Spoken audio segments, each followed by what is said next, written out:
চট্টগ্রামে সম্মিলিত পয়লা বৈশাখ উদযাপন পরিষদের ব্যানারে বাংলা নববর্ষের অনুষ্ঠানের জন্য প্রস্তুত ছিল মঞ্চ।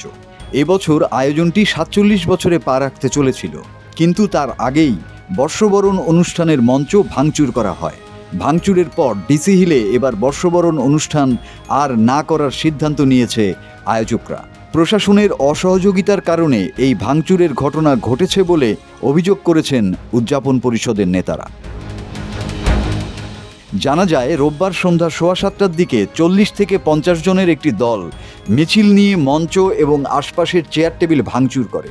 এ সময় তারা শেখ হাসিনার ফাঁসি না হওয়া পর্যন্ত ডিসি হিলে পয়লা বৈশাখের অনুষ্ঠান করতে দেয়া হবে না বলেও হুঁশিয়ারি দেয়। ভাঙচুরের আগে বিকেল 4:30টায় জেলা প্রশাসন কার্যালয় থেকে 20টি সংগঠনের একটি তালিকা দেয়া হয় আয়োজকদের। ফ্যাসিস্টের দোসর অভিযোগ এনে এই সংগঠনগুলোকে মঞ্চে তুলতে নিষেধ করে দেয় প্রশাসন।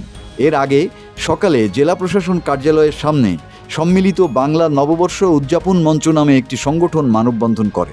ফ্যাসিস্ট হাসিনার চিহ্নিত দোসরদের নেতৃত্বে বাংলা নববর্ষ অনুষ্ঠান উদযাপন আয়োজনের প্রতিবাদে এই মানববন্ধন ও স্মারকলিপি প্রদান কর্মসূচি অনুষ্ঠিত হয়। মূলত জাতীয়তাবাদী সামাজিক সাংস্কৃতিক সংস্থা ও বিএনপির সহযোগী সংগঠন মিলে এই কর্মসূচির আয়োজন করে। জেলা প্রশাসক বরাবর দেয়া স্মারকলিপিতে এই সংগঠনগুলোকে নববর্ষের অনুষ্ঠানে নিষেধাজ্ঞা দেওয়ার দাবি জানানো হয়।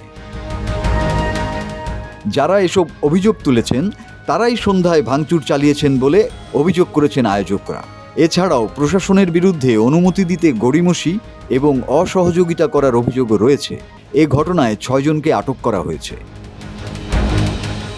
পরে স্থান পরিবর্তন করে চট্টগ্রামের সিআরবির শিরিষতলায় আজ সকাল 7:30টা থেকে নববর্ষ উদযাপন পরিষদের উদ্যোগে বর্ষবরণ অনুষ্ঠান শুরু হলেও ভাঙচুরের পর ভয় ও আতঙ্কে লোক সমাগম ছিল একেবারেই কম। মাসুদ হাসান, বাংলা টিভি।